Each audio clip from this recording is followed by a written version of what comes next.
अखंड ब्रह्म महिमाले महाशून्य पूर्ण ब्रह्म महिमाले सद्गुरु ब्रह्म महिमाले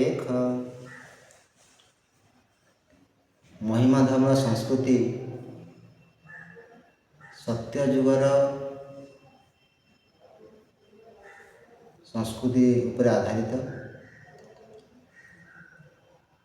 एणु महिमा धर्मर संस्कृति ही सनातन संस्कृति। यही धर्म रे मूल सत्यर उद्घोषणा सह परिपालना पाई कठोर व्रत सह अखंड तपस्या पाई स्पष्ट निर्देश अच्छी। गोटे पदरे कहले ये समस्त साधना ही ब्रह्मजगर अंतर्भुक्त। ब्रह्मजग कहले ब्रह्म अर्थात विशुद्ध बा सत्य, जग अर्थ मिश्रण, साधना अर्थ क्रिया बा कर्म को बुझाए। एणु विशुद्ध बा सत्य कर्म संपादन को ही ब्रह्मजग कहा जाए। ब्रह्म को चिन्ही ब्रह्म को सेविले ब्रह्मजग सिद्धि अर्थात जीव भवबंधन उद्धार हवा संभव होता है। ये संदर्भ में आमे गत अध्याय आलोचना करथिले। आजिर अनेक महिमा तत्वदर्शन चतुर्थ भाग में आमे आज आलोचना रखिबा महात्मा भीम भईंकर रचनार प्रथम भेटी वंदना पादपद्म को ध्याय रूपानंद को ध्याय संपय रखी सकल साधनार सिद्धि पाई आवश्यक गुरु।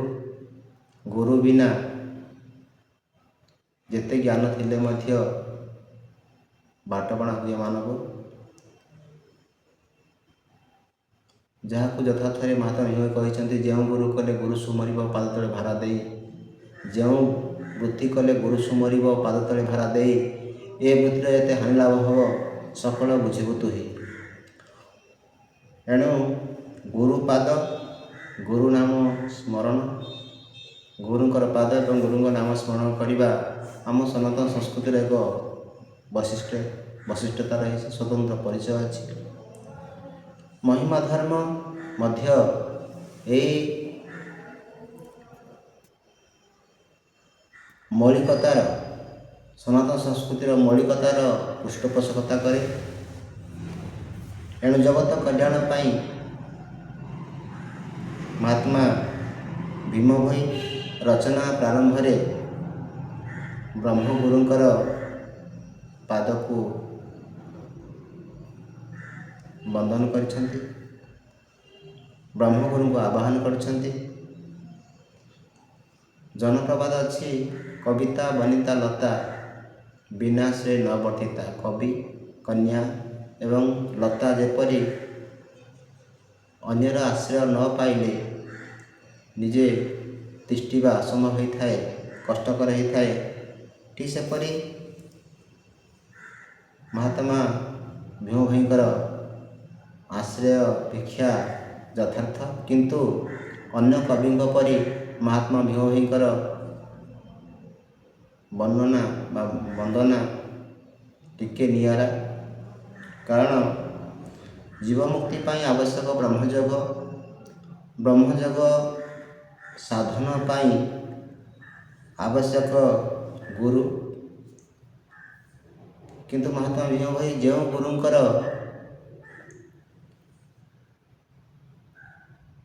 आश्रय भिक्षा करछन्ति से गुरु साकार गुरु नुहंती, निराकार गुरु नुहंती। से अनाकार ब्रह्म, से शून्य पुरुष, से शून्य ब्रह्म। तांको ठिकଣା अलेख पाटनापुर, घर शून्य मंदिर। से पंचभूतातीत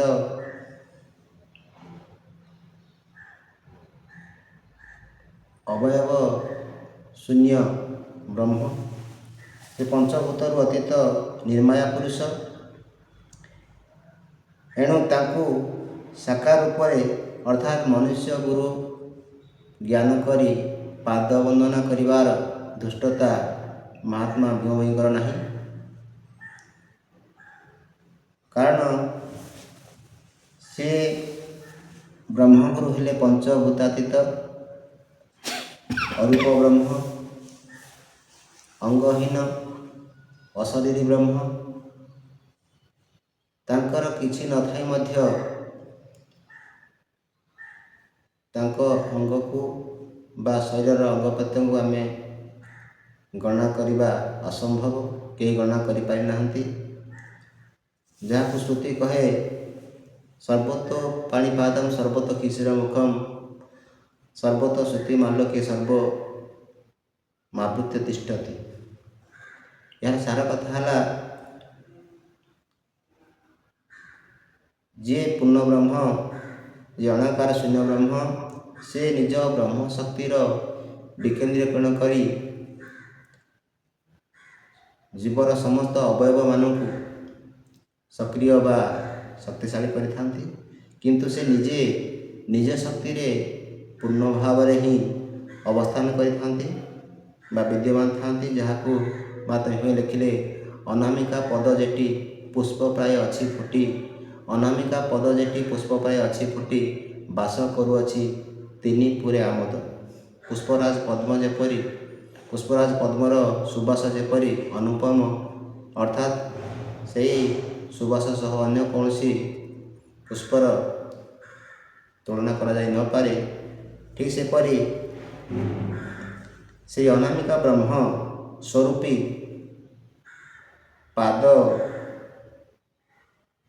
ସୁବାସରେ ସାରା ଜଗତ ସୁବାସିତ ବା ବିମୋହିତ। ଯାହାକୁ ଭାଗବତରେ ମଧ୍ୟ ଅତିବଡ଼ି ଜଗନ୍ନାଥ ଲେଖିଲେ, ଯେ ତତ୍ତ୍ୱେ ଏ ବିଶ୍ୱ ବ୍ୟକତ ବିଶ୍ୱେ ମୋହିତ ଯେଉଁ ତତ୍ତ୍ୱ ପରମ ବ୍ରହ୍ମଜ୍ୟୋତି ଆକାଶ ପ୍ରାୟ ବ୍ୟାପିଛନ୍ତି, ଯେ ଅନ୍ତ ବିକାର ବିହୀନ ସେହି ଅଟଇ ତତ୍ତ୍ୱଜ୍ଞାନ। ଅର୍ଥାତ୍ ସେହି ତତ୍ତ୍ୱ, ଯେଉଁ ତତ୍ତ୍ୱରେ ଏ ସୃଷ୍ଟି ସମ୍ଭୂତ, ସେହି ଅଲେଖ ଅଣାକାର ପରମ ବ୍ରହ୍ମକୁ ମହାତ୍ମା ଭୀମ ଭୋଇ ବନ୍ଦନ କରିଛନ୍ତି। ବନ୍ଦନାର୍ଥ ଯେ ବନ୍ଦନୀୟ ବା ବନ୍ଦନ ଯୋଗ୍ୟ। ପାଦ ଅର୍ଥ, ପାଦର ସାଧାରଣ ଅର୍ଥରେ ବୁଝିଲେ ପାଦର କାର୍ଯ୍ୟ ଧାରଣ କରିବା ବା ଜଣକୁ ଗତିଶୀଳ କରାଇବା। କିନ୍ତୁ ମହାତ୍ମା ଭୀମ ଭୋଇଙ୍କର ପାଦ ତତ୍ତ୍ୱକୁ ବୁଝାଏ। କାରଣ ବ୍ରହ୍ମ କୌଣସି ଜୀବ ପଦବାଚ୍ୟ ନୁହନ୍ତି। ସେ ଜୀବ ଏବଂ ପରମ ତତ୍ତ୍ୱରୁ ଊର୍ଦ୍ଧ୍ୱରେ, ସେ ଅଣାକାର ତତ୍ତ୍ୱ, ଅଣାକାର ବ୍ରହ୍ମ। ତେଣୁ ବ୍ରହ୍ମଙ୍କର ପାଦ ପାଣି ନାହିଁ। ପାଦ ପାଣି ନାହିଁ ତାଙ୍କୁ ଧରିବ କିଏ? ଏମନ୍ତ ବ୍ରହ୍ମ ସ୍ୱରୂପ ଦେଖା ନଯାଏ। ଯାହାର ପାଦ ପାଣି ନାହିଁ, ପୁଣି ତାକୁ ପାଦର କଳନା ବନ୍ଦନା କରିବା ପଛର ରହସ୍ୟ,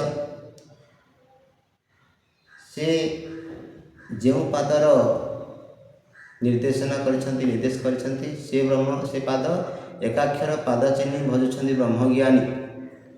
ବ୍ରହ୍ମଜ୍ଞାନୀ ମାନେ ଯାହାକୁ, ଯେଉଁ ପାଦକୁ ଧ୍ୟାନ କରନ୍ତି, ଚିନ୍ତନ କରନ୍ତି, ସେହି ପାଦ ଏକାକ୍ଷର ଏକାକ୍ଷର ପାଦ ଯେଉଁ ପାଦରୁ ଆନିତ, ଯେଉଁ ପାଦରେ ଏକାକ୍ଷର ପାଦ ପରିଚାଳିତ, ସେହି ଅଣାକ୍ଷର ତତ୍ତ୍ୱ, ଅଣାକାର, ଅବ୍ୟୟ, ଅଚ୍ୟୁତ, ଅବିନାଶୀ, ଅଲେଖ ବ୍ରହ୍ମକୁ ନିର୍ଦ୍ଦେଶନା କରି ପାଦର କଳ୍ପନା କରିଛନ୍ତି। ଏଣୁ ସେ ଲେଖିଲେ ଯେ ବନ୍ଦନ ପାଦପଦ୍ମକୁ ଧ୍ୟାଇ ଅରୂପାନନ୍ଦକୁ ଧ୍ୟାଇ ସ୍ୱାମୀ ପୟରକୁ। ଯଦିଓ ସେ ଅଣାକାର ଅଲେଖ ପରବ୍ରହ୍ମକୁ ବନ୍ଦନା କରିଛନ୍ତି, ପ୍ରାର୍ଥନା କରିଛନ୍ତି, ଆଶିଷ ଭିକ୍ଷା କରିଛନ୍ତି। କିନ୍ତୁ ଆଶ୍ରୟ କାହାର ନା ଧ୍ୟାୟୀ ଅରୂପାନନ୍ଦକୁ, ଧ୍ୟାୟୀ ସ୍ୱାମୀ ପୟରକୁ। ଅରୂପାନନ୍ଦ ଅର୍ଥାତ୍ ଯେ ପରମ ସ୍ୱରୂପରେ, ଯେଉଁ ଅଲେଖ ବ୍ରହ୍ମ, ଅଣାକାର ବ୍ରହ୍ମ ପରମ ସ୍ୱରୂପରେ ଉଦୟ ହୋଇଛନ୍ତି ଏ ସୃଷ୍ଟିରେ। ଜୀବ ପରମରେ ଖେଳ ଚାଲିଛି ସଂସାର। ତେଣୁ ପରମ ବ୍ରହ୍ମକୁ ବି ମଧ୍ୟ ଧ୍ୟାନ ଦେଇ ବା ଭକ୍ତି କରି, ଏବଂ ଧ୍ୟାୟୀ ସ୍ୱାମୀ ପୟରକୁ, ସ୍ୱାମୀ ଯେ ଗୁରୁ ମହିମା ସ୍ୱାମୀ, ଯେ ତତ୍ତ୍ୱ ଜ୍ଞାନର ସାକ୍ଷାତ କରି ମାତା ଭୀମଙ୍କୁ ଦୀକ୍ଷିତ କରି ବ୍ରହ୍ମ ଦର୍ଶନର ଉପଦେଶ ଦେଲେ। ସେହି ମହିମା ସ୍ୱାମୀକୁ ସେ ସ୍ୱାମୀ ସ୍ୱରୂପରେ, ଗୁରୁ ସ୍ୱରୂପରେ ସ୍ୱୀକାର କରିଛନ୍ତି। କାରଣ ସ୍ୱାମୀର ଅର୍ଥ ଯିଏ ସକଳ ଦେଇ ଜଣକୁ ସନ୍ତୁଷ୍ଟ କରିପାରେ, ସେ ହେଲେ ସ୍ୱାମୀ ପଦବାଚ୍ୟ।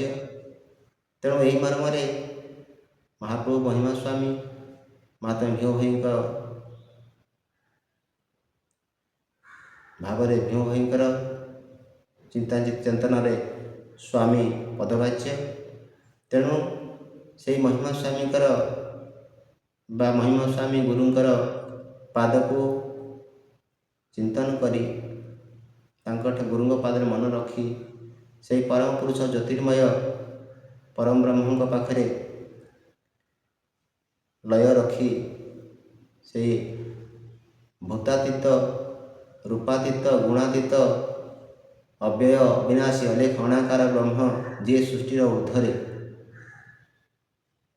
ବିଦ୍ୟମାନ ଅଛନ୍ତି, ସେହି ମୂଳ ସନାତନ ବ୍ରହ୍ମ ଅଲେଖ ସ୍ୱାମୀକୁ ସେ ଆବାହନ କରିଛନ୍ତି, ତାଙ୍କ ଆଶ୍ରୟ ଭିକ୍ଷା କରିଛନ୍ତି ବନ୍ଦନା ଅବସରରେ। ତେଣୁ ଏହି ମର୍ମରେ ମହାତ୍ମା ଭୀମ ଲେଖିଲେ, ବନ୍ଦନା ପାଦପଦ୍ମକୁ, ଧ୍ୟାୟୀ ଅରୂପାନନ୍ଦକୁ, ଧ୍ୟାୟୀ ସ୍ୱାମୀ ପୟରକୁ। ପ୍ରଥମ ପାଦରେ ଲେଖିଲେ, ପ୍ରଥମ ପଦ, ନଖ କଣେ ସୁରାସୁରୀ, ମାଳ ମାଳ ଛନ୍ତି ପୁରୀ, ଅନନ୍ତ ବାସୁକିଶିରେ ବହିଛି ମକରନ୍ଦକୁ। ଏହି ପଦର ସାର ତତ୍ତ୍ୱ ହେଲା, କାରଣ ମହାତ୍ମା ଭୀମ ଭୋଇଙ୍କର ଲେଖା ସାଙ୍କେତିକ। କାରଣ ସେ ଅଣାକାର ବ୍ରହ୍ମ, ଯାହା ରୂପରେଖ ବର୍ଣ୍ଣ ଚିହ୍ନ କିଛି ନାହିଁ, ତାଙ୍କୁ ରୂପ ଦେବା, ତାଙ୍କୁ ଲକ୍ଷ୍ୟ ରଖି ତାଙ୍କ ଉଦ୍ଦେଶ୍ୟରେ କିଛି ଧାରଣା ଜଗତବାସୀ ଦେବା ଭାରି କଷ୍ଟକର। ରୂପ ନଥିବା ବ୍ରହ୍ମକୁ ରୂପରେ ବୁଝେଇବା ବହୁତ ଦୁଃଖ ବ୍ୟାପାର। ତେଣୁ ମହାତ୍ମା ଭୀମ ଭୋଇଙ୍କର ଲେଖା ସାଙ୍କେତିକ ଭାବରେ, ମହାପୁରୁଷମାନେ ମଧ୍ୟ ଏହି ସାଙ୍କେତିକ ଭାଷାରେ ତାଙ୍କର ଭଜନ ସବୁ ପରିବେଷଣ କରିଛନ୍ତି। ତେଣୁ ମହାତ୍ମା ଭୀମ ଭୋଇ ଯେଉଁ ପ୍ରଥମ ପଦରେ ଲେଖିଲେ, ନଖ କଣେ ସୁରାସୁରୀ। ନଖ ଅର୍ଥ ପାଦ ଏବଂ ନଖର ସମ୍ପର୍କ ଯେପରି, ଅଲେଖ ମହିମାଙ୍କର ସମ୍ପର୍କ ସେପରି। ପାଦ ହେଲେ ଅଲେଖ, ମହିମା ହେଲେ ନଖ ସ୍ୱରୂପ। ଅଜ୍ୟୋତି ବ୍ରହ୍ମ, ଜ୍ୟୋତି ବ୍ରହ୍ମ ପରମ ସେହି ନଖ କଣରୁ, ଅର୍ଥାତ୍ ମହିମା ଗର୍ଭରୁ ଏ ସୃଷ୍ଟି ସମ୍ଭୂତ ହୋଇଛି। ଜ୍ୟୋତି ବ୍ରହ୍ମଙ୍କ ଠାରୁ ଏ ସୃଷ୍ଟି ସମ୍ଭୂତ ହୋଇଛି। ବିନ୍ଦୁ ବ୍ରହ୍ମ, ନିରାକାର ବ୍ରହ୍ମ, ଠୁଳ ଶୂନ୍ୟବାସୀ, ଅନେକ ଭାବରେ କବିମାନେ ନାମିତ କରିଛନ୍ତି। ତେଣୁ ସେହି ଅଲେଖ ଅଣାକାର ବ୍ରହ୍ମ ସ୍ୱରୂପୀ ପାଦ ଗର୍ଭରେ ଥିବା ମହିମା ରୂପୀ ଠୁଳ ଶୂନ୍ୟବାସୀଙ୍କ ଠାରୁ ମାଳ ମାଳ ଛନ୍ତି ପୁରୀ, ଅନେକ ସୃଷ୍ଟି, ମାଳ ମାଳ ସୃଷ୍ଟି, ଅଶେଷ ବ୍ରହ୍ମାଣ୍ଡର ଉତ୍ପତ୍ତି, ଅନନ୍ତ ବାସୁକିଶିରେ ବହିଛି ମକରନ୍ଦକୁ। ଅର୍ଥାତ୍ ଅନନ୍ତ କହିଲେ ଆକାଶ, ବାସୁକି କହିଲେ ମାଟି। ତେଣୁ ଇଏ ପଞ୍ଚଭୂତର, ଦୁଇଟି ଭୂତର ନିର୍ଦ୍ଦେଶନ କରିଛନ୍ତି। ଆଉ ମୋଟାମୋଟି ଭାବରେ ପଞ୍ଚଭୂତକୁ ସେ ନିର୍ଦ୍ଦେଶ କରିଛନ୍ତି, ମାଟି, ପାଣି, ପବନ, ଅଗ୍ନି, ଆକାଶ। ତେଣୁ ସେ ଅନ୍ୟ ଭଜନ ମଧ୍ୟ ମହାତ୍ମା ଭୀମ ଲେଖିଲେ ଯେ, ଧରିତ୍ରୀ ଆକାଶ ନ ଲାଗଇ, ମହାଶୂନ୍ୟ ଶୂନ୍ୟ ଶୂନ୍ୟ ଦେହି, ଆପ ତେଜ ବାଇ ଛାୟା ନ ଲାଗଇ, ଶ୍ରୀନିଧର ପାଦ ନିର୍ମାୟାରୀ। ଅର୍ଥାତ୍ ଧରିତ୍ରୀ ଆକାଶ ନ ଲଗାଇ ମାଟି, ଧରିତ୍ରୀ କହିଲେ ମାଟି, ଆକାଶ, ପାଣି, ପବନ, ଅଗ୍ନି ଯାହାକୁ ସ୍ପର୍ଶ କରେ ନାହିଁ। ତଦୁର୍ଦ୍ଧ୍ୱରେ ଅର୍ଥାତ୍ ତଦୁର୍ଦ୍ଧ୍ୱରେ ଯେଉଁ ବ୍ରହ୍ମ ଅଛନ୍ତି ତାକୁ ଚିହ୍ନ ସ୍ୱଦେହରେ, ଚିତ୍ତ ଲଗାଅ ନାମ ଅଦେହରେ। ମହାତ୍ମା ଭୀମ ଭୋଇ ପ୍ରତିଟି ପଦରେ ତାଙ୍କ ରଚନାର ପ୍ରତିଟି ରକ୍ତ କଣିକାରେ, ପ୍ରତି ପ୍ରାଣର ସ୍ପନ୍ଦନରେ ସେ ଗୋଟିଏ ଭାବ, ଗୋଟିଏ ଧ୍ୟାନ, ଗୋଟିଏ ମନ, ଗୋଟିଏ ସମର୍ପଣ, ଏକ ଅଦ୍ୱିତୀୟ ଅଲେଖ ଅଣାକାର ପରବ୍ରହ୍ମ ପାଖରେ ନିଜକୁ ସର୍ବତ ସମର୍ପଣ। ତାଙ୍କର ହିଁ ସନ୍ଦେଶ, ତାଙ୍କର ଉପସ୍ଥାନ, ତାଙ୍କର ବିଦ୍ୟମାନତାକୁ ସେ ସତ୍ୟ ଭାବରେ ଗ୍ରହଣ କରି ନିଜ ରଚନା ମନରେ ତାଙ୍କୁ ରୂପ ଦେଇଛନ୍ତି। ତେଣୁ ଏହି ମର୍ମେ ଲେଖିଲେ ନଖ କୋଣେ ସୁରାସୁରୀ ଅର୍ଥାତ୍ ପାଦ ସହିତ ନଖର ପାଦ ବା ପାଦ ସହିତ ନଖର ଯେପରି ସମ୍ପର୍କ, ଅଲେଖ ସହିତ ମହିମାର ସେପରି ସମ୍ପର୍କ, ବ୍ରହ୍ମ ଏବଂ ଶକ୍ତି, ଅଲେଖ ବ୍ରହ୍ମ, ମହିମା ହିଁ ଶକ୍ତି। ତେଣୁ ସେ ଅଲେଖ ମହିମା ବା ବ୍ରହ୍ମ ଶକ୍ତିକୁ ଇଙ୍ଗିତ କରି ଲକ୍ଷ୍ୟ କରି ଯେଉଁ ଲେଖିଲେ ଯେ ନଖ ପାଦ ନଖର ବର୍ଣ୍ଣନା ଦେଇଛନ୍ତି। ଅନନ୍ତ ବାସୁଶୀରେ ବହିଛି ମକରନ୍ଦୁ ଅର୍ଥାତ୍ ପଞ୍ଚଭୂତ ଊର୍ଦ୍ଧ୍ୱରେ ଯେଉଁ ଅମୃତ ସ୍ୱରୂପରେ ପରମାତ୍ମା ସନାତନ ବ୍ରହ୍ମ ଅଛନ୍ତି ତାଙ୍କୁ ହିଁ ସେ ହିଁ ଭଜନୀୟ, ସେ ହିଁ ବନ୍ଦନୀୟ, ସର୍ବଜୀବର ସର୍ବ ସାଧନାର ସେ ଇଷ୍ଟ, ସର୍ବସାଧକର ସେ ଇଷ୍ଟ, ସର୍ବସାଧନାର ସେ ଶେଷ ଲକ୍ଷ୍ୟ। ଦ୍ୱିତୀୟ ପାଦରେ ମହାତ୍ମା ଭୋଇ ଲେଖିଲେ ଶ୍ରୀପୟର ଦୀର୍ଘ ପ୍ରତି କୋଟିଏ ମୋର ବିନତି, ଶରଣ ସଦର ପାଦ ନିର୍ଭୟ ଭଲ ମନ୍ଦକୁ। ଅର୍ଥାତ୍ ସେ ଅଭୟ ପାଦ, ସେଇ ମୂଳ ବ୍ରହ୍ମ, ସେଇ ଗୋଟିଏ ତତ୍ତ୍ୱ, ଯେଉଁ ପାଦ ଯାହାଙ୍କ ପାଖରେ ନିଜକୁ ସମର୍ପଣ କରିଦେଲେ ଆଉ କିଛି ଭୟ ଭ୍ରାନ୍ତି, କୌଣସି ସଂଶୟ ମନରେ ଆସିନଥାଏ, ଯାହାକୁ ପ୍ରାପ୍ତି ହେଲେ ଆଉ କିଛି ପ୍ରାପ୍ତିର ଆଶା ନଥାଏ, ସେହି ଅଭୟ ବ୍ରହ୍ମକୁ ଆଶ୍ରୟ କଲେ ଜୀବ ନିଃସନ୍ଦେହରେ ଏ ସଂସାର ଚକ୍ରରୁ, ଭବଯାତନାରୁ, ଭବଚକ୍ରରୁ ଉଦ୍ଧାର ହେବା ସମ୍ଭବ ହୋଇଥାଏ। ଏହା ମହାତ୍ମା ଭୀମ ଭୋଇ କହିବାର ତାତ୍ପର୍ଯ୍ୟ, ଲକ୍ଷ୍ୟ। ତୃତୀୟ ପାଦରେ ସେ ଲେଖିଲେ ଗୃହକର୍ମ ତେଜି ଭକ୍ତେ, ପ୍ରଚାରୁଛନ୍ତି ଜଗତେ, ଜୀବ ଉଦ୍ଧାର ନିମନ୍ତେ ଭରସା କରି ନାମକୁ। ବ୍ରହ୍ମଜ୍ଞାନୀ ଭକ୍ତମାନେ ସେହି ମୂଳ ସନାତନ ବ୍ରହ୍ମକୁ ପ୍ରାପ୍ତି ଆଶାରେ ସଂସାର ସୁଖଭୋଗ କାମନା ବାସନାକୁ ଊର୍ଦ୍ଧ୍ୱରେ ଉଠି ବା କାମନା ବାସନାକୁ ପରିତ୍ୟାଗ କରି ସନ୍ନ୍ୟାସ ବେଶରେ ଜଗତ କଲ୍ୟାଣ ପାଇଁ, ଜୀବଜଗତର ମଙ୍ଗଳ ପାଇଁ ସେହି ପରମ ବ୍ରହ୍ମକୁ ପ୍ରାର୍ଥନା କରିଥାନ୍ତି। ପ୍ରାଣୀଙ୍କ ଆରତ ଦୁଃଖ ପ୍ରମେୟ ଦେଖୁ ଦେଖୁ କେବେ ସବୁ ମୋ ଜୀବନ ବସେ ନର୍କେ ପଡ଼ି ଜଗତ ଉଦ୍ଧାର ହେଉ, ଯାହା ମହାତ୍ମା ଭୀମ ଭୋଇଙ୍କର ଗୋଟିଏ ପଦରେ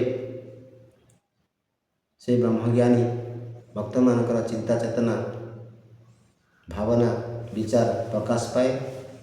କାରଣ ସାଧୁମାନଙ୍କର ସୃଷ୍ଟି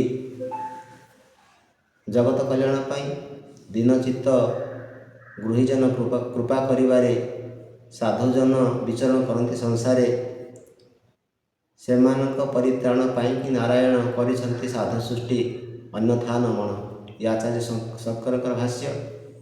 ତେଣୁ ସନ୍ନ୍ୟାସ ବେଶରେ ସେହି ମୂଳ ଦ୍ୱିତୀୟ ପରମ ବ୍ରହ୍ମ ଅଲେଖ ଅଣାକାର ବ୍ରହ୍ମକୁ ପ୍ରାର୍ଥନା କରି ଜଗତ କଲ୍ୟାଣ ପାଇଁ, ଜଗତକୁ ସୁଶିକ୍ଷା ସଂସ୍କାର ଉଦ୍ଦେଶ୍ୟରେ ମାନବିକ ମୂଲ୍ୟବୋଧ ମାନବ ଭିତରେ ସୃଷ୍ଟି କରିବା ପାଇଁ, ଆଚରଣ ଶୁଦ୍ଧି କରିବା ପାଇଁ ସନ୍ନ୍ୟାସ ବେଶରେ ସାଧୁ ଭାବରେ ଜ୍ଞାନୀ ଭକ୍ତମାନେ ବିଚରଣ କରିଥାନ୍ତି। କିନ୍ତୁ ଲକ୍ଷ୍ୟ ଜୀବ ଉଦ୍ଧାର ନିମନ୍ତେ ଭରସା କରି ନାମକୁ। ଜୀବ ଅର୍ଥାତ୍ ଜୀବଜଗତର ଉଦ୍ଧାର, ନିଜର ଉଦ୍ଧାର ନିଜ ପାଇଁ ନୁହଁ, ସାରା ଜଗତର କଲ୍ୟାଣ ପାଇଁ ସେମାନଙ୍କର ପ୍ରାର୍ଥନା ବା ତାଙ୍କର ସାଧନା। ପଞ୍ଚମ ପାଦରେ ଭୀମ ଲେଖିଲେ, ଚତୁର୍ଥ ପାଦରେ ଭୀମ ଲେଖିଲେ ଯେ କରୁଛନ୍ତି କର୍ମମାନ ପିତାମାତାଙ୍କ ବିଧାନ, ଉଦୟସ୍ତ ଦର୍ଶନ ଘେନି 64 ବନ୍ଧକୁ। ଏଠି ଗୃହସ୍ଥ ପନ୍ଥାର ମହାତ୍ମା ଭୀମ ଭୋଇ ନିର୍ଦ୍ଦେଶ କରିଛନ୍ତି। ଯତିସତୀ ଭାବରେ ଜ୍ଞାନୀ ଭକ୍ତମାନେ ଯତିସତୀ ଭାବରେ ଗୃହସ୍ଥ ମାର୍ଗରେ ଥାଇ ମଧ୍ୟ ବ୍ରହ୍ମ ଉପାସନା କରିଥାନ୍ତି। ଉଦୟସ୍ତ ଦର୍ଶନ ମହାପ୍ରଭୁ ମହିମା ସ୍ୱାମୀଙ୍କର ଆଜ୍ଞାକୁ ପାଳି ପ୍ରାତଃ ସ୍ନାନ ସପ୍ତପଞ୍ଚବାର ଅଷ୍ଟାଙ୍ଗ ଯୋଗରେ ଶରଣ ଦର୍ଶନ କରି କାଳଯାପନ କରିଥାନ୍ତି। ଏକ ଲକ୍ଷ୍ୟ ଏକ ସାଧନା ବ୍ରହ୍ମଯୋଗର ସାଧନା ଜୀବ ମୁକ୍ତି ପାଇଁ। ପଞ୍ଚମ ପଦରେ ଭୀମ ଭୋଇଙ୍କର ଲକ୍ଷ୍ୟ ସେଇ ଏକ ଅଦ୍ୱିତୀୟ ପାଦ ଶ୍ରୀଗୁରୁଙ୍କ ପାଦ ତଳେ ଫୁଟିଛି ପଦ୍ମକମଳ ବାସରେ ଅମାପମୂଲ ଘେନି ନାସିକା ରନ୍ଧ୍ରକୁ। ଅର୍ଥାତ୍ ଯେଉଁ କଥା ମହାତ୍ମା ଭୀମ କହିଲେ, ଅନାମିକା ପଦ ଯେଠି ପୁଷ୍ପ ପ୍ରାୟ ଅଛି ଫୁଟି, ଅନାମିକା ପଦ ଯେଠି ପୁଷ୍ପ ପ୍ରାୟ ଅଛି ଫୁଟି ବାସ କରୁଅଛି ତିନି ପୁରେ ଆମୋଦ। ପ୍ରଭୁଙ୍କର ପାଦର ସୁବାସ ପଦ୍ମ କୋଟି ପଦ୍ମର ସୁବାସ ଝିଣା। କୋଟି ପଦ୍ମର ସୁବାସ ମଧ୍ୟ ତାଙ୍କ ପାଦର ମହକ ସହିତ ସମାନ ହେବ ନାହିଁ। ତେଣୁ ସେ ଦୁଇଟି ପଦ୍ମ କମଳର ଶବ୍ଦ ପ୍ରୟୋଗ କରିଛନ୍ତି। ପଦ୍ମ କମଳ ଅର୍ଥ ଆମର ଶରୀରରେ 7ଟି ଚକ୍ର ଅଛି। ସପ୍ତମ ଚକ୍ରରେ ଏ ଦେହ ଶିଖରେ ବ୍ରହ୍ମ ଅଛି। ଅଭୟ ମଣ୍ଡଳେ ବିହରୁଛି ଜଳ ପବନର ଭେଦାଭେଦ ନାହିଁ ନିଗମ ଭୁବନ ବୋଲି କହି। ସପ୍ତମ ଚକ୍ରରେ ଅବସ୍ଥାନ କରିଥିବା ସେହି ଏକ ଅଦ୍ୱିତୀୟ ଅଣାକାର ଶୂନ୍ୟ ବ୍ରହ୍ମ ପୂର୍ଣ୍ଣ ବ୍ରହ୍ମ ଅଲେଖ ଅଣାକାର ବ୍ରହ୍ମ ତାଙ୍କର ପାଦ ଅର୍ଥାତ୍ ପରମ ସ୍ୱରୂପରେ ସେ ଉଦୟ ହୋଇଛନ୍ତି। କେଉଁଠି ନା ଲଲାଟ ଚକ୍ରରେ ଆଜ୍ଞା ଚକ୍ରରେ ବା ଲଲାଟ ଚକ୍ରରେ ଦୁଇ ଦଳ ପଦ୍ମରେ ସେ ବିଦ୍ୟମାନ ଅଛନ୍ତି। ତେଣୁ ଏହି ମର୍ମରେ ଭୀମ ଭୋଇ ପଦ୍ମ କମଳ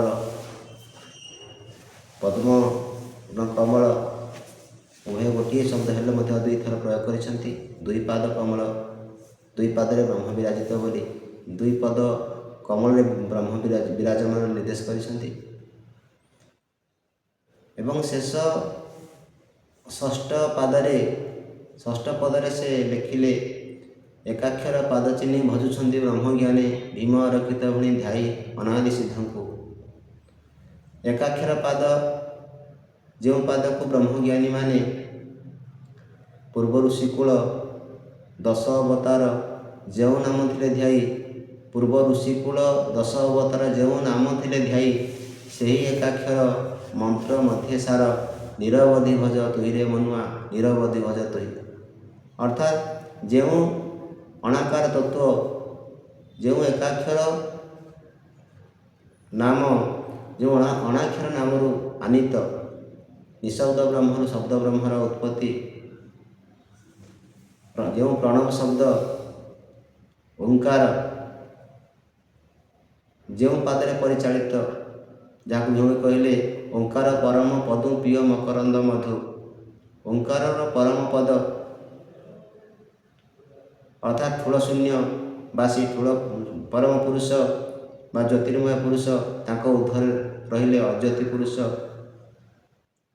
ପୂର୍ଣ୍ଣ ବ୍ରହ୍ମ ଅଣାକାର ବ୍ରହ୍ମ, ଯିଏ ଠୁଳ ଶୂନ୍ୟ ଉର୍ଦ୍ଧ୍ୱରେ ଅବସ୍ଥାନ କରନ୍ତି ସପ୍ତମ ଚକ୍ରରେ, ସେହି ତାଙ୍କୁ ହିଁ ଧ୍ୟାନ କରନ୍ତି ବ୍ରହ୍ମଜ୍ଞାନୀମାନେ। ଏକାକ୍ଷର ପାଦର ଯେ ପାଦ, ସେହି ମୂଳ ତତ୍ତ୍ୱକୁ ଲକ୍ଷ୍ୟ କରି ମହାତ୍ମା ଭୀମ ଲେଖିଲେ ଯେ ବ୍ରହ୍ମଜ୍ଞାନୀମାନେ ସେହି ପାଦକୁ ହିଁ ବର୍ଣ୍ଣନା କରିଥାନ୍ତି। ଏବଂ ମୁଁ ମଧ୍ୟ ସେହି ବ୍ରହ୍ମଜ୍ଞାନୀମାନଙ୍କର ପାଦକୁ, ବ୍ରହ୍ମଜ୍ଞାନୀମାନେ ଚିନ୍ତା କରୁଥିବା ଧ୍ୟାନ କରୁଥିବା ପାଦକୁ ବନ୍ଦନା କରୁଛି। ଭୀମ ରକ୍ଷିତ ଭଣି ଧ୍ୟାଇ ଅନାଦି ସିଦ୍ଧଙ୍କୁ। ପରିଶେଷରେ ସେହି ଅନାଦି ସିଦ୍ଧ ଶବ୍ଦ ପ୍ରୟୋଗ କରିଛନ୍ତି। ଅନାଦି ସିଦ୍ଧ କିଏ ନା ଗୁରୁ ମହିମା ସ୍ୱାମୀ, ଯାହାକୁ ମହାତ୍ମା ଭୀମ ଭୋଇ ସ୍ତୁତି ପ୍ରମାଣ ରଖିଛନ୍ତି। ଏବେ ସେ ଅନାଦି ଦିଗାମ୍ବର ହୋଇ ବହିଛନ୍ତି ବୁଧ ତନୁ ଆଦି ପରମଏ ଦୀକ୍ଷା ଦେଇଛନ୍ତି ସୃଷ୍ଟି ହେଲା ଯେତେ ଦିନ। ଅର୍ଥାତ୍ ସେହି ଅନନ୍ତ ପୁରୁଷ ପରମାନନ୍ଦ ଅନନ୍ତ ପୁରୁଷ ଯିଏ ଯୁଗେ ଯୁଗେ ଅବତୀର୍ଣ୍ଣ ହୁଅନ୍ତି ସୃଷ୍ଟିର ମଙ୍ଗଳ ପାଇଁ, ସେହି ଅନନ୍ତ ପୁରୁଷ ମହିମା ସ୍ୱାମୀ ସ୍ୱରୂପରେ ବିଦ୍ୟମାନ ଅଛନ୍ତି, ଯାହାକୁ ଭୀମଭୋଇ ଭଜନ ଲେଖିଛନ୍ତି। ମହାବ୍ରହ୍ମ ମହାଶୂନ୍ୟ ପୂର୍ଣ୍ଣ ବ୍ରହ୍ମ କର୍ତ୍ତା ବୁଦ୍ଧ ରୂପରେ, ମହାଶୂନ୍ୟ ପୂର୍ଣ୍ଣ ବ୍ରହ୍ମ ବୁଦ୍ଧ ରୂପରେ କେହି ନ ଜାଣୁଛ, କେହି ନ ଚିହ୍ନୁଛ, ଦେଖି ବେନି ନେତ୍ରରେ, ସର୍ବେ ବୋଇଲେ ମିଛ, ହୋଇଗଲେ ମେଳଛ, ଭଣେ ଭୀମ ଭୋଇ ପାଦ ବିନ୍ଦ ସୁମରି, କରିବି ମୁଁ କିସ ବହି। ଅର୍ଥାତ୍ ସେହି ଅନାଦି ବ୍ରହ୍ମ ବା ମହିମା ସ୍ୱାମୀଙ୍କର, ଯାହାକୁ ସ୍ୱାମୀ ଗୁରୁ ପିତା ମାତା ଏକାଧାରରେ ସେ ନିଜକୁ ତାଙ୍କ ପାଖେ ସମର୍ପଣ କରିଛନ୍ତି ନିଜର ଚିନ୍ତା ଚେତନା ଭାବନା ବିଚାରରେ, ସେହି ଅନାଦି ବ୍ରହ୍ମଙ୍କୁ ଗୁରୁଙ୍କ ପାଖରେ ନିଜର ମନକୁ ସମର୍ପଣ କରି ସେ ଏକ ଅଦ୍ୱିତୀୟ ସୃଷ୍ଟିର ନିୟାମକ, ସକଳ ସୃଷ୍ଟିର ଯେ ଆଧାର, ସବୁ କାରଣ ଯେ ମହାକାରଣ, ସେହି ପୂର୍ଣ୍ଣ ବ୍ରହ୍ମ ଅଲେଖ ମହିମାଙ୍କୁ, ଅଲେଖ ପରମ ବ୍ରହ୍ମକୁ ସେ ସର୍ବପ୍ରଥମେ ବ୍ରହ୍ମଯୋଗ ସାଧନା ସିଦ୍ଧିର ଯେ ଇଷ୍ଟ, ସେହି ଅଲେଖ ବ୍ରହ୍ମକୁ ସେ ବନ୍ଦନା କରିଛନ୍ତି। ତେଣୁ ମହାତ୍ମା ଭୀମ ଭୋଇଙ୍କର ପାଦ ବନ୍ଦନା ସ୍ୱତନ୍ତ୍ର ନିଆରା। ଏଣୁ ମହାତ୍ମା ଭୀମ ଭୋଇ ତାଙ୍କର ବନ୍ଦନା କ୍ରମରେ, ପ୍ରାର୍ଥନା କ୍ରମରେ, ଆବେଦନ କ୍ରମରେ ସାରା ଜଗତକୁ ଗୋଟିଏ ସନ୍ଦେଶ ଦେଇଛନ୍ତି। ଜୀବ ଉଦ୍ଧାର ପାଇଁ, ଭବବନ୍ଧରୁ ମୁକ୍ତି ପାଇଁ ବ୍ରହ୍ମଯୋଗର ସାଧନା ଆବଶ୍ୟକ। ସେ ବ୍ରହ୍ମଯୋଗ ସାଧନା ପାଇଁ ଏକମାତ୍ର ଅଲେଖ ପରବ୍ରହ୍ମଙ୍କୁ ପ୍ରାର୍ଥନା କରିବା, ଅଲେଖ ପରବ୍ରହ୍ମ ପାଖରେ ନିଜକୁ ସର୍ବଦା ସମର୍ପଣ କରିବା ହିଁ ଆମ କର୍ତ୍ତବ୍ୟ, ଆମ ଧର୍ମ, ଆମ ସର୍ବସାର ସିଦ୍ଧାନ୍ତ।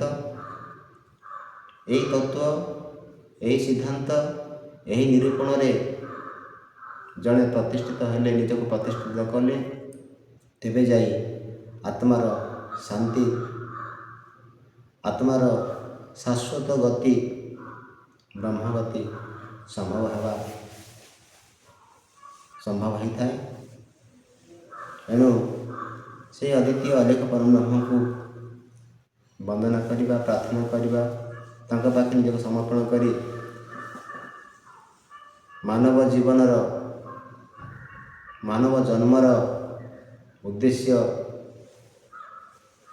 ଲକ୍ଷ୍ୟ, ଯେଉଁ ଉଦ୍ଦେଶ୍ୟରେ ଜୀବକୁ ମାନବ ଶରୀର ପ୍ରାପ୍ତ ହୋଇଛି, ସେହି ଏ ଜନ୍ମର ସୁଯୋଗ ନେବା, ସେ ବ୍ରହ୍ମ ସାକ୍ଷାତ ପାଇଁ, ବ୍ରହ୍ମ ଦର୍ଶନ ପାଇଁ, ଏ ଭବବନ୍ଧନରୁ ଉଦ୍ଧାର ହେବା ପାଇଁ। ଏଣୁ ସେହି ଏକ ଅଦ୍ୱିତୀୟ ପରବ୍ରହ୍ମ ଅଲେଖ ମହିମାଙ୍କୁ, ଅଲେଖ ମହିମା ନାମ ତତ୍ତ୍ୱ ଉଚ୍ଚାରଣ କରି ଅଲେଖ ପରବ୍ରହ୍ମ ଭକ୍ତି କରିବା, ଇଏ ମହାତ୍ମା ଭୀମ ଭୋଇଙ୍କର ପକ୍ଷାନ୍ତରରେ ମହାପ୍ରଭୁ ମହିମା ସ୍ୱାମୀଙ୍କର ଆଦେଶ ଏବଂ ଉପଦେଶ। ଏହି ଆଦେଶ ଉପଦେଶକୁ ଗ୍ରହଣପୂର୍ବକ ପାଳନ କଲେ ଆତ୍ମାର କଲ୍ୟାଣ ହୋଇଥାଏ, ଆତ୍ମା ପରମାତ୍ମାରେ ବିଲୀନ ହେବା ସମ୍ଭବ ହୋଇଥାଏ। ଏଣୁ ଏ ଥିଲା ଆଜିର ପ୍ରସଙ୍ଗ। ମହାତ୍ମା ଭୀମ ଭୋଇଙ୍କର ପ୍ରଥମ ଭଜନ ଲେଖିବା ପଛରେ ଯେଉଁ ତାତ୍ତ୍ୱିକ ଭାବ ରହିଛି, ତାତ୍ତ୍ୱିକ ଦିଗ ଅଛି, ସେ ଦିଗ ଉପରେ ଆମେ ଆଲୋଚନା ରଖିଲେ। ଏହି ଆଲୋଚନାରେ ନିଜ ନିଜର ମତ ରଖିବା ପାଇଁ ସମସ୍ତଙ୍କୁ ମଧ୍ୟ ଆମେ ଅନୁରୋଧ କରୁଛୁ। ମହାବ୍ରହ୍ମ ମହିମା ପରବ୍ରହ୍ମ ମହିମା ଲେଖ। ଯେଉଁମାନେ ଆମ ଚ୍ୟାନେଲକୁ ଦେଖୁଛନ୍ତି ସେମାନେ ଆମ ଚ୍ୟାନେଲରେ ଜଏନିଂ କରନ୍ତୁ, ଆଉ ସୁପର ଥ୍ୟାଙ୍କ୍ସ ଦେଇ ଆମକୁ ଉତ୍ସାହିତ କରନ୍ତୁ। ଆମ ଚ୍ୟାନେଲକୁ ଲାଇକ୍, ସବସ୍କ୍ରାଇବ୍ କରନ୍ତୁ, ଆଉ କମେଣ୍ଟ ମାଧ୍ୟମରେ ଜଣାନ୍ତୁ ଆପଣ କେଉଁ ଅଞ୍ଚଳରୁ ଦେଖୁଛନ୍ତି। ଗୁରୁ ବ୍ରହ୍ମ ମହାମହିମ ଲେଖ।